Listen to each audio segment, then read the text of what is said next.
we go. All right. So 24 through 28 was where we were looking last time. And we got into really Jacob and Esau, if I remember right. Excuse me, got a cold, so I'll have to be gross up here in front of you. Sorry about that. 25 is where we see Abraham dies, and we also see Ishmael, I think, dying in 25. I believe we talked about that a little bit. Excuse me. And then in 26, the end of 25 is where we see Jacob and Esau. And then we'll see more with Isaac there in 26 and 27. And then we'll see what happens with Jacob and Esau. And then later Lamech, and we'll get into all that. So we were talking about, the question I asked was explain the struggle/interactions between Jacob and Esau. And how does it relate to the bloodline in Christ? Really just kind of trying to get, I'll tell you what I'm trying to get at and where I want to go with it. What I want to get at and where I want to go with it is, what all really happened between the two of them? Was it, was it planned that way? Was it how it happened? Was God intervening? Where was God intervening? Was Isaac intervening? Was Rebecca intervening? What really happened? And try to get the story straight, if you will. There's really two things that happen between the two of them. The first thing that happens between Jacob and Esau we see here in 25, and then we're going to see later on what happens between them in 27, if you remember that. Right. So the first thing that happens between Jacob and Esau, I think we got into it a little bit last time. Esau was out and about or hunting, whatever he was doing, right? And then he comes back and he's fat. I'm starving, right? And the first thing that happens is, how would you describe that there? What does he hand over?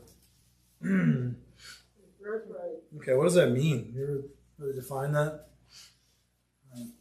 Give me your birthright. What is that? That's not something we really, I had two brothers and we fought a lot, but we never traded birthrights, I guess.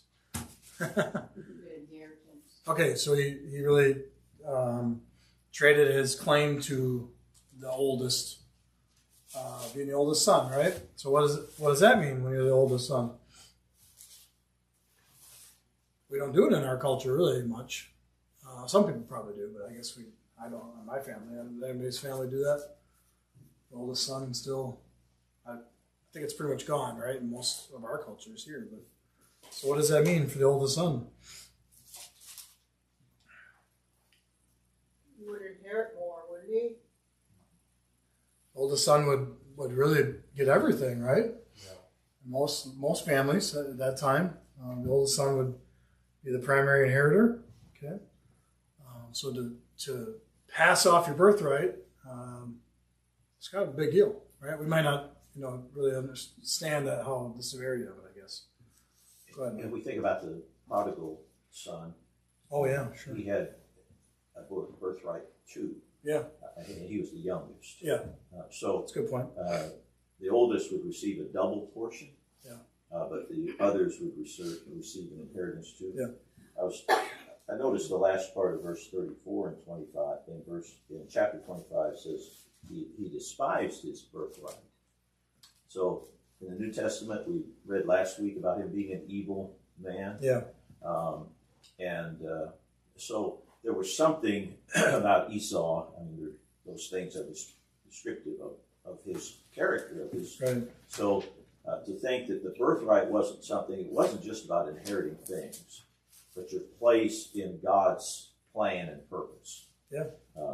And certainly, ordinarily, it would have been the oldest who would have carried on whatever it was that God had in terms of purpose. Well, in this case, that's getting. We could just start talking about it now. I guess that's kind of where I wanted to get with it. Is in this case, despising his birthright also had more serious connotations, as Mike is saying, right? So God made a covenant with Abraham. Was that covenant going to just stop with Abraham? No, of course not. So he said it would be to you and all your descendants after you. So the oldest son would be really the first one in line to continue that covenant and that covenant relationship with God. So it was more than just some properties and some cash and whatever. It was a pretty significant thing. Go ahead, Bruce. Yeah, Jacob, Esau, they were just two different people. Okay, that's true. They didn't. Do you think going back, they were treated differently by their parents? Yeah, we Would mentioned that that. have anything to do with what's going on here? Yeah, maybe. We mentioned that a little bit last time in the Hebrews 12 passage. If you recall, 15, that's around 15, I think. 17. Actually, where does it? Is that the passage where God says, Jacob I loved and Esau I hated? Mm-hmm. Yeah, that is in Hebrews, yes. So, in Hebrews chapter 12, who sold his own birthright for a single meal? 17.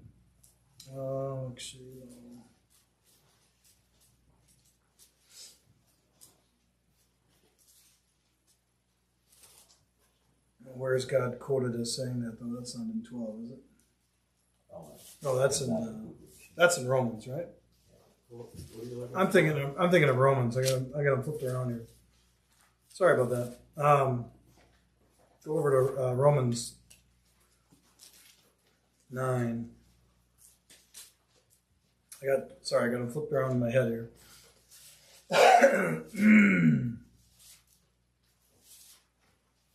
So in Romans 9, he's talking about really what happens to Abraham and his descendants, right? But in Romans 9 and 13, it says, 9:13 says, just as it is written, Jacob I loved, but Esau I hated. And 9 and 13 is really quoting Malachi chapter 1, I believe.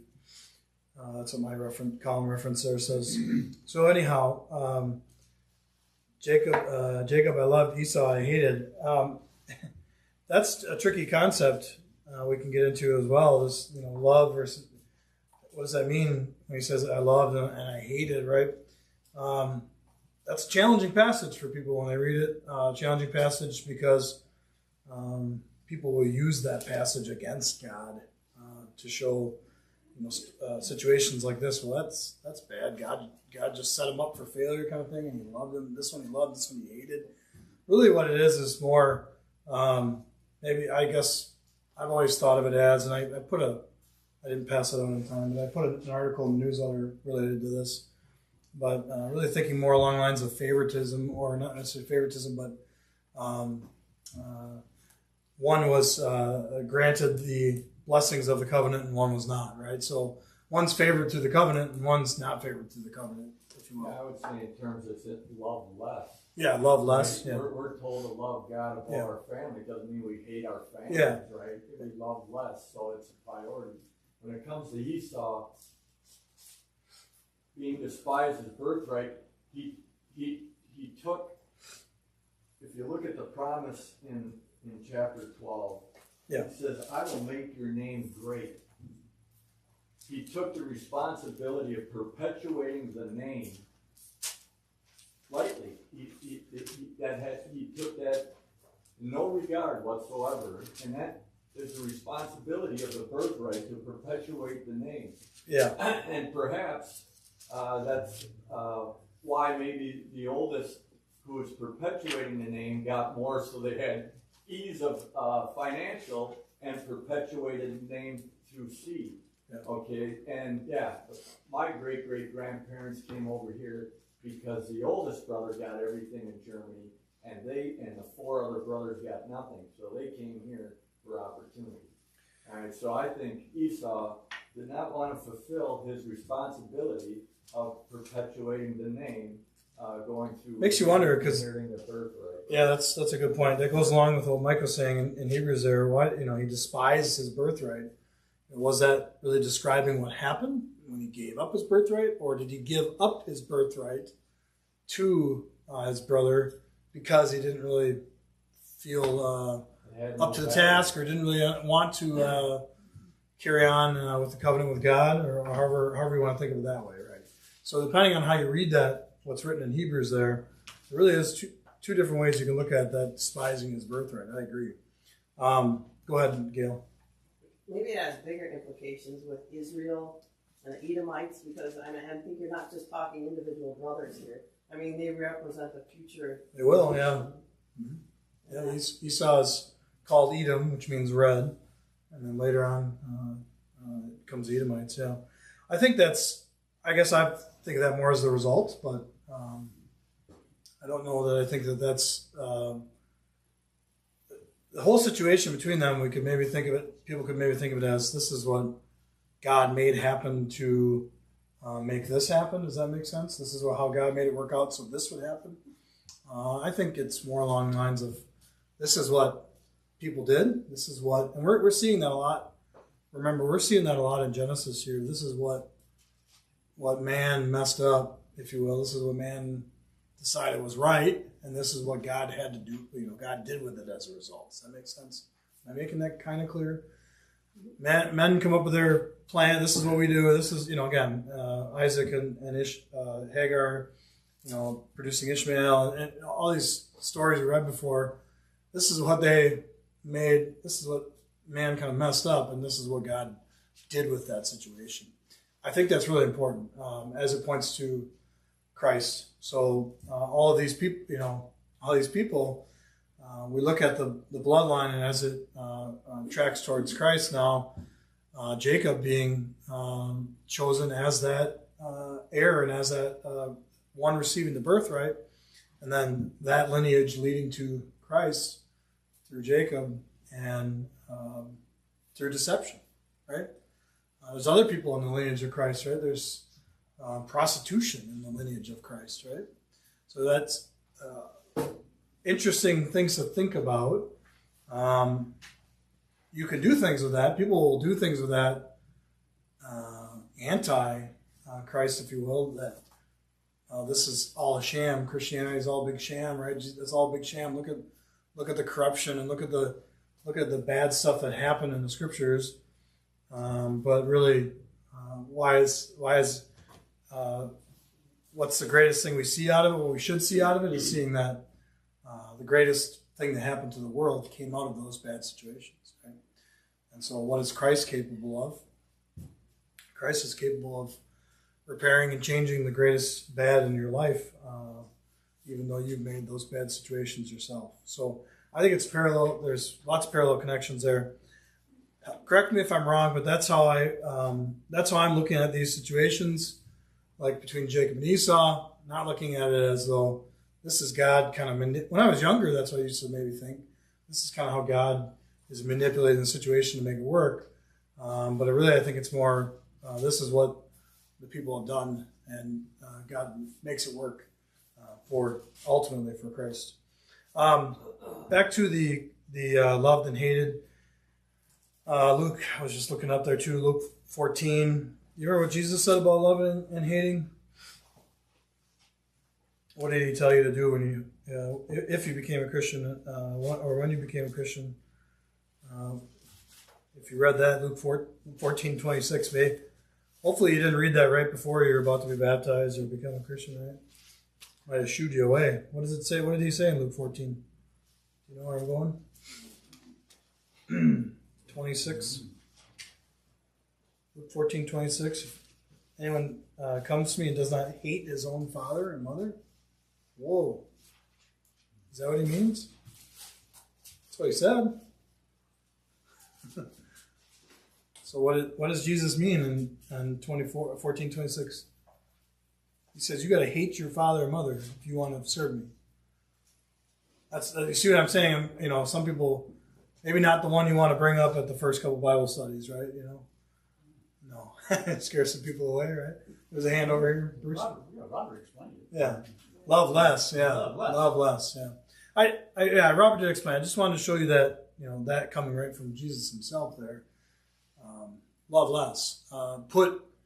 He's saying there, put me before your family. When it comes down to the nitty gritty, if you will, I want you to put me before your family is what he's saying in real detail. So again, in Romans chapter 9 there, where God is quoted out of Malachi saying, Jacob I loved and Esau I hated. Think of it more along lines of love less. And this is the one that's the bloodline of Christ. Christ is going to come through. This is the one that I'm going to continue my covenant with. And this is the one Esau that I'm not. And really explaining more that way. And if you look at that Romans 9 passage, kind of read through that. Let me go back there real quick. There's at the end of that passage, let me point out something to you if I can remember my thoughts. Let's see, 9. Oh yeah, it's actually right after what I put in the notes. Sorry about that. 14. So what does he say there, kind of the question mark? What should we say then? This 14 really helps you understand the love less. He says, what should we say then? There's no injustice with God, is there? So why does he say that in kind of that, I don't know if it's sarcastic or however you want to word that, but why does he say it like that? Well, naturally you would think he's unjust, Yeah. that he loved one and hated the other. Jacob and hates Esau. And so does that mean God is unjust? And of course, what Paul is pointing out is that God chooses whom he will choose. Yeah. He'll show mercy on whom he will show mercy. He'll harden whom he hardens. Yeah. But that's his side of it.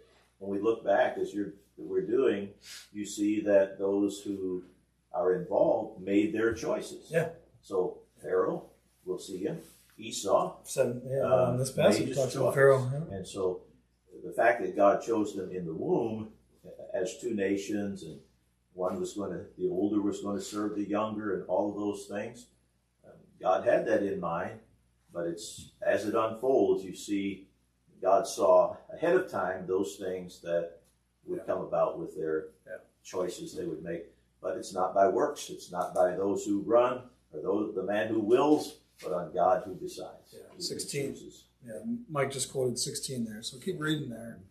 That whole passage really helps explain that in better detail. The man who wills or the man who runs, that's what Mike just said. Okay, let's keep moving forward here a little bit. Back to Genesis then.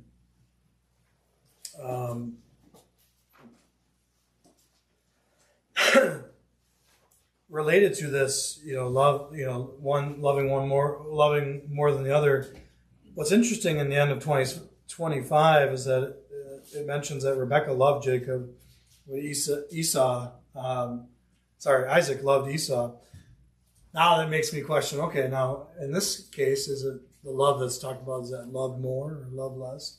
We don't really know the context of that love there. All I do know, and what we do know, it seems as though, as we'll see the situation later in 27, that Rebekah kind of seems to choose to intervene, right? So, again, we've seen this before with Abraham and Sarah. Abraham and Sarah were privy to the plan, right? God said, I'll give you an heir. But they didn't trust, they didn't wait for that to happen, right? To me, it almost seems as though Rebekah kind of, she's eavesdropping on the conversation. We'll see it in a little bit. And she kind of chooses to push Jacob into this deception. Maybe I'm looking at that wrong, but we'll talk about that in a little bit. But just keep that in mind when we're looking there, that Rebekah loved Jacob. So almost as though Rebekah knew what was told to her, right? We mentioned this last time. She's told to her, why am I this way? She inquires the Lord, and he says there's two nations in your womb. One, the older will serve the younger. So it's almost as though she thinks, well, this is what God said. I'm going to go ahead and make it happen, right? I'm going to make it go the way I think it should happen. Maybe that's how it is. Up for debate, up for interpretation, I think. But now we have this information that's interjected between this story. So let's just get these chapter 26, kind of discuss that, and then we'll get back into 27. So in chapter 26, we know what happens there in 25, and then it kind of ends. And then 26, the author just goes into this information about Isaac. Okay, so there's a famine in the land. right? And Isaac then has to kind of move into a different land, as you will, as you see. And we see Isaac living in Gerar, it says in verse 6. And then we have one more of these situations. I wonder how many more we're going to see, right? And there's going to be, for whatever reason, man likes to do this in this time. But he says, she's my sister. He's afraid again, right? I don't want to get killed because, she's so beautiful. And so he lies to Abimelech. Now, interesting here, is it the same Abimelech or is it a different Abimelech, later in the line? Probably a different one, probably the grandson or something of the other Abimelech. But either way, it's Abimelech again. And he lies and says that, that she's my sister. Okay, so what do we really take out of this passage in 26? What significance the Lord's what is the significance of the Lord's appearance to Isaac in 26? So the Lord appears to him and says, "Don't go down to Egypt. This famine is happening." What did you take significant about that? Him appearing to Isaac? I think it's important. So why did he tell him even to go to Gerar? Why did he tell him to sojourn in the land that he told him to go to? I guess don't overthink it.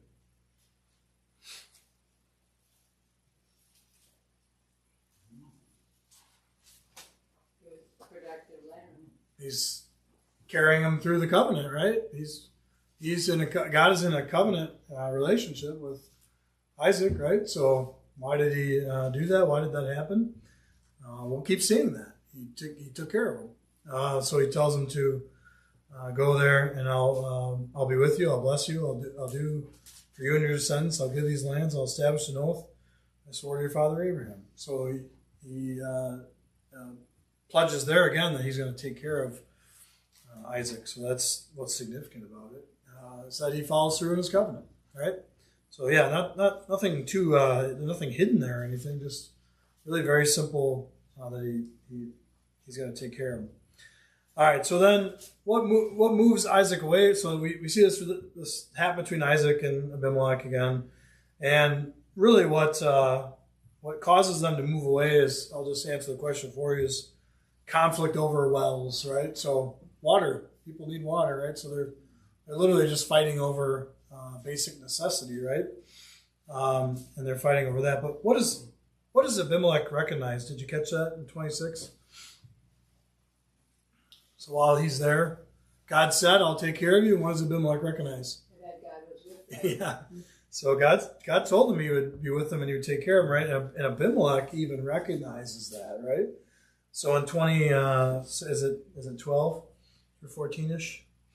Now Isaac sowed in the land and reaped the same 100-fold, same year 100-fold. God, Lord blessed him, and the man became rich, and he continued to grow richer until he became very wealthy. He had the possession of his flocks, he had the herds and the great household. So all the Philistines envied him.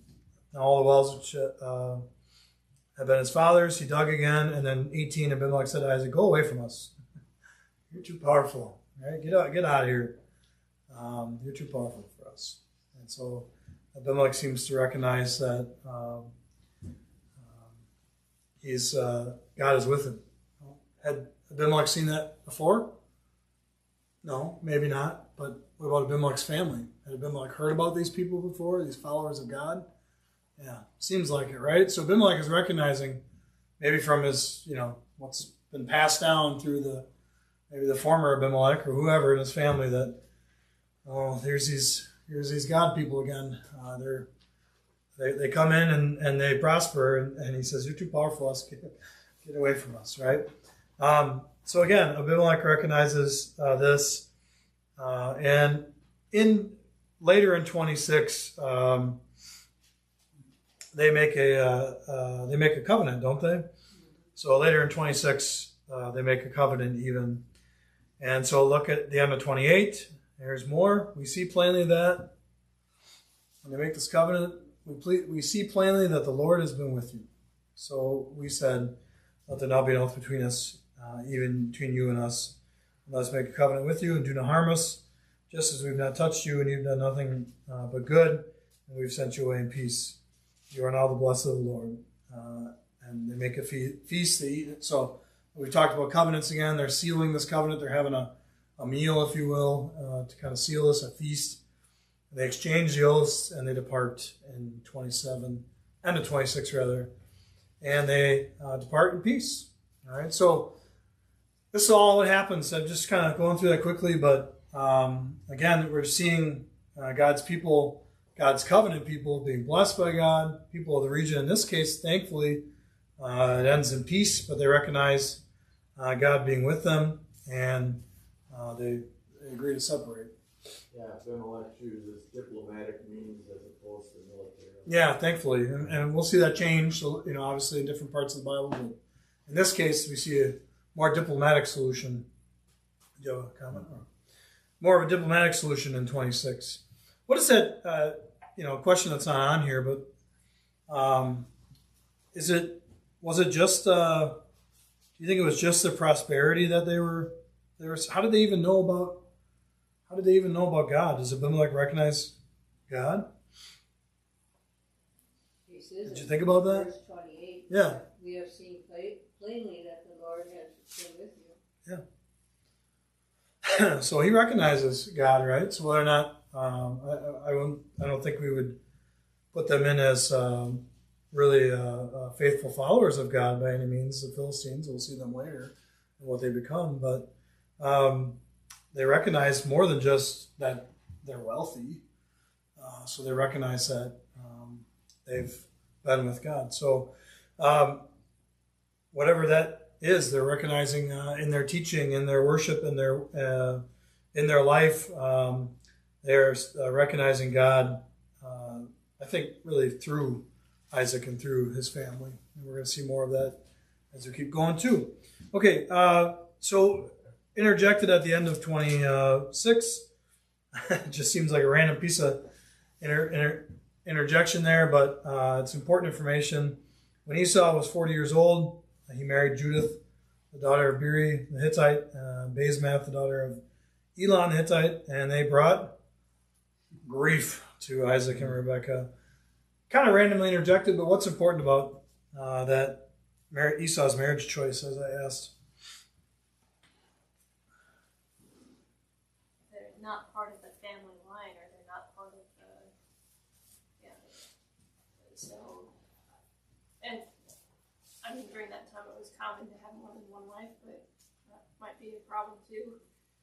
Yeah, no, it is a problem. We'll talk about that. It's definitely a problem. So more than one is a problem, number one.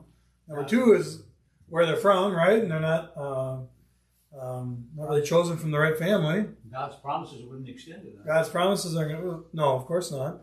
And so it seems to be, it's interesting, but it seems to be that, he's pointing out that this is what happened. If you choose this, they're going to bring some grief. This is what's going to happen.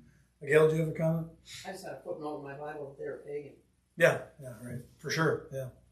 Definitely, and we'll see that pagan influence here coming in pretty soon, actually. We're going to see that with Laban and his daughter, Rachel. So there are some pagan influences starting to come into these other nations, these other people. We're going to start seeing pagan influences coming in to God's people, too. So, go ahead. In contrast to the way in which Abraham was very intentional about the wife for Isaac. Yeah. And we just see that Esau went and chose for himself. So I wonder if that also plays a part where there should have been far more intentionality with those choices. Yeah, you'd have to make the assumption, but you'd make the assumption in 34 that Esau did not go and ask Isaac for help. I guess am I maybe off base on that, right? Help me find who should I marry, or who should I, he didn't go and ask Dad for advice. He just kind of picked the two cutest girls and Hittites, and that was his choice, right? Go ahead. I'm all for arranged marriages.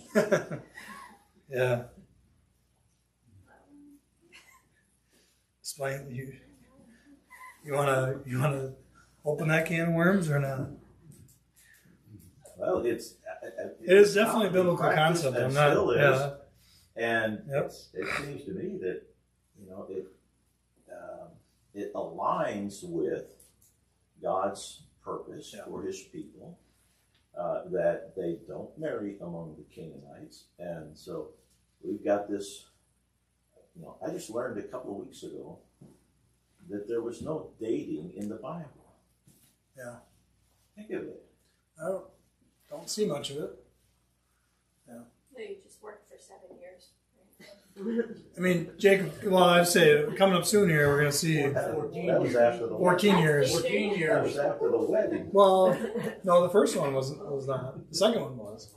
First one was before the wedding. The second one was after. And I know that's just a sort of a very foreign subject to American culture and people, but I don't know why you guys like to do that to me. You drop these like big bombs in the middle of class. No, you're. I think my point is Yeah. that it's important. It's a very important the consideration. key thing is that the Canaanites were idolaters, they were pagans, as Yeah. I said, and they're going to lead His people into idolatry. Yeah. And what relationship is closer than marriage Yeah. to cause that? Yeah.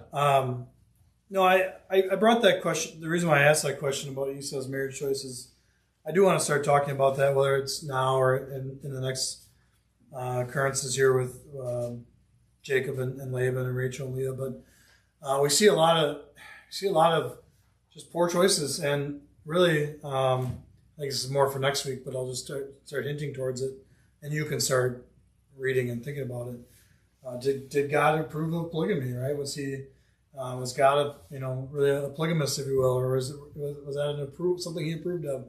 And that's a future question I ask, but short answer is an emphatic no. But then what people will do, the reason why I'm asking those questions, and we'll look at the next time, is there's a lot of teaching in the world today kind of related to that. People use that to kind of manipulate what God thinks about marriage. Well, God wouldn't, he'd be okay with this marriage, whether that's gay marriage, for example, or whatever you want to apply to it. Divorce, right? Well, look at all what God's people did, and again, it's more along the lines of is He describing something that happened, or is He approving of it? Is He saying, well, this is good? We're just seeing what happened. We're not seeing God approving of it, and God saying, well, that's great. We actually see really always we see the opposite. He does not approve of these poor choices. He doesn't approve of these poor marriages. Look at what is said even about what happens to Esau here. So there's lots that we can get into that, but marriage choices are pretty important. Bruce? Yeah, my column references, he caused grief to Isaac and Rebekah, and the column references bitterness of spirit. Yeah.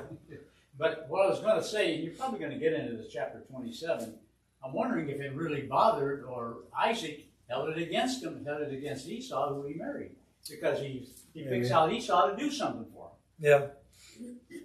Yeah. It's strange. Yeah, it's hard. There's interesting. We'll even see Esau gets married. He picks out a couple more wives later. And did you catch that? Who does he choose then? He tries to get a little closer. Did you catch that? So then he chooses out of Ishmael's family.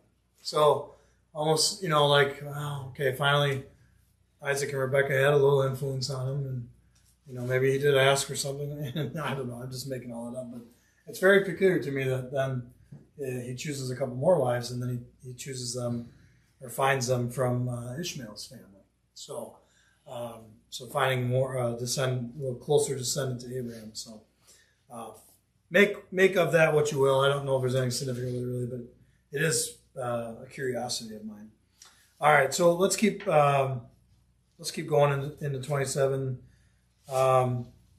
Did God approve of Jacob's deception? We'll have to fast forward here a little bit.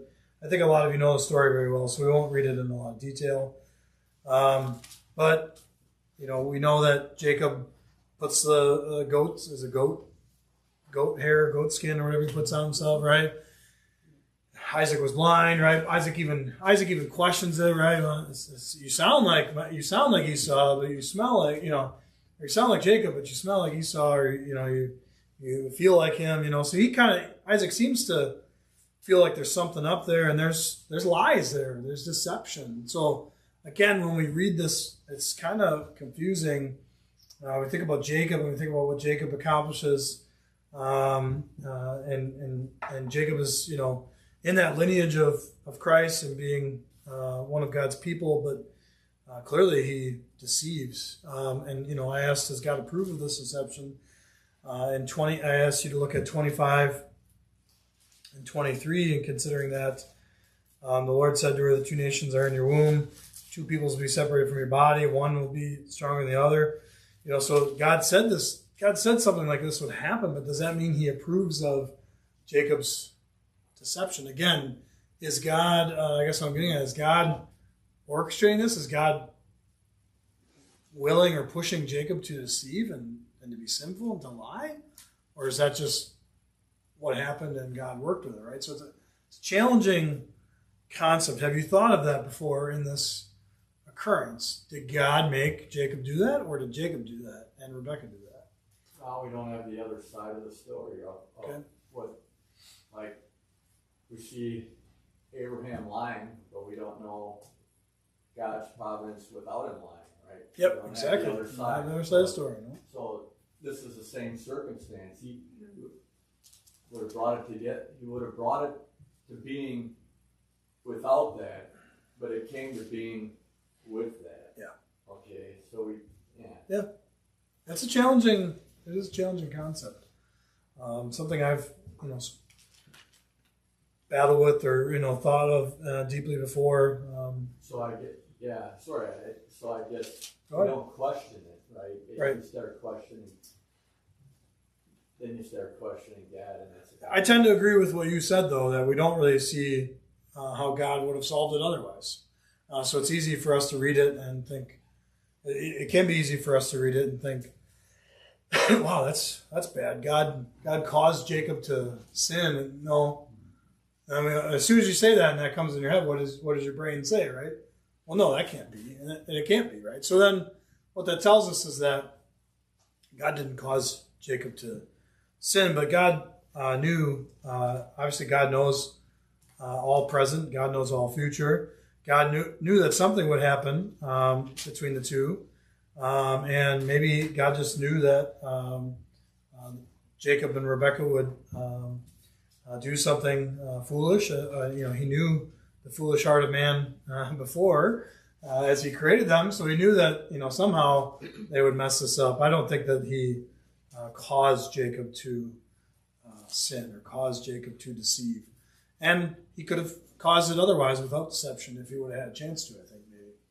Go ahead, Bruce. Later on in 27, Rebecca's, telling Jacob, Esau got riled up. He said he wanted to kill his brother after his father died. So she told him, wait till he cools off here. He says, subsides, and he forgets what you did to him. Yeah. What you did to him? Yeah. Who's the one behind this? Yeah, she kind of steps back. Yeah, I know. He was just following orders. I'm not a Rebecca fan. Back over in verse 8, she says, therefore, my son, listen to me as I command you. Yeah. She commanded him to do it. I'm not the biggest Rebecca fan in this. She has more power there than she should, right? Yeah, but she commands him. But God did intentionally find her for Isaac, right? Yeah. Yeah. Well, it's again these occurrences just again teach us. I keep coming back to this point, right? How mucky and messed up people can make these situations, right? Without thought of putting trust in God, right? If Rebecca would have trusted in God and thought, okay, well, God's going to make this come out the way He wants it to come out. Again, that's how I read it. That's how I'm interpreting it. She steps in and really pushes the situation too far, in my opinion. But go ahead, Mike. The subject in a general way is a challenging and deep subject because we're really discussing the sovereignty of God and the free will of man. Yeah. So this I understand kind of in the same way that I understand Pharaoh. Hardening his heart, yeah. It says clearly in that instance, Pharaoh hardened his heart. Yeah. It also says clearly in that instance, God hardened Pharaoh's heart. Yeah. So, which is it? Well, it's both, but it must be understood within, the context of what God said to Pharaoh, that made him rebel against him. And when I say made, it didn't force him, but that was the source of his rebellion against God. And he just continued to harden his heart against him. But that was his choice. Yeah. And God just gave him what God's will was and desire. He made the choice. And it seems that it's the same here. That God has in mind what he wants to play out. But if you look at it in every instance, it was man's choices that ultimately fulfilled God's purpose. Yeah. So, Lots of big, I'm sorry, I'm taking over. I got to finish on I got one thought I got to get out and we're out of time.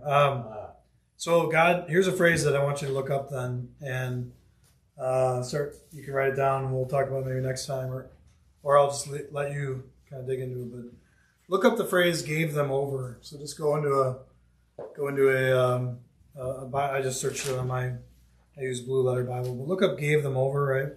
So in Romans chapter 1, we see that with homosexuality, God gave them over to degrading passions.